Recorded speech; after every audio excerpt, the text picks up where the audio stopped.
Matapos ipalabas ng CLTV36 ang balita tungkol sa planong pagpapatupad ng mandatory drug test sa mga kukuha ng police clearance sa Magalang at planong pagpapalawak pa nito sa buong Pampanga, ay umani naman ang iba't ibang reaksyon ang nasabing issue.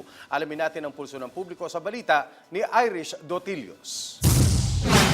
Hati ang pulso ng mga mamamayang Kapampangan sa pagpapatupad ng mandatory drug test sa pagkuha ng police clearance ng Magalang PNP at malawakang pagpapatupad nito sa buong Pampanga.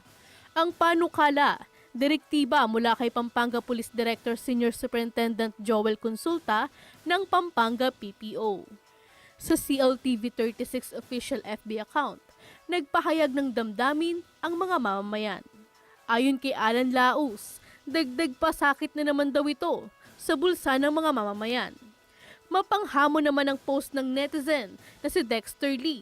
Anya, dapat mauna raw magpa-drug test ang mga politikong magsusulong nito at mga otoridad bago sa pilitang ipa-drug test ang publiko. Personal na tinanong ng CLTV News ang ilan sa ating mga kababayan. Bakit pala drug test kung kukuha ka lang ng police clearance?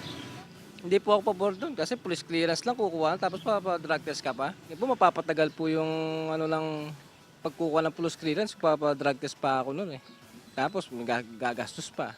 Ngunit kung merong kontra, meron din namang kumpiyansa at sumusuporta sa hakbang ng PNP. Para po sa mga tao rin yun, na patunay na hindi po sila gumagamit ng bawal na gamot. Para alam natin na talagang matino siya o ano siya, di ba? Para maano yung ebidensyang hindi ka gumagamit ng drugs. Pero batid ng publiko na dagdag gastos at madadagdagan ng oras ng paghihintay nila bago makakuha ng police clearance. Dapat raw ay libre. Siyempre, ako libre. Depends upon the situation. Halimbawa, wala kang maayos ka ng mga papeles.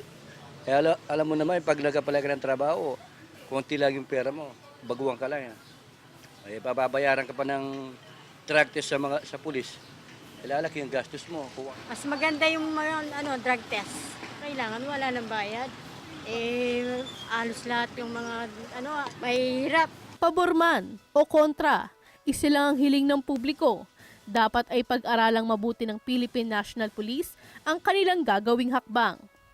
Ako si Irish Dotilios, nag-uulat para sa Metro Central Luzon News.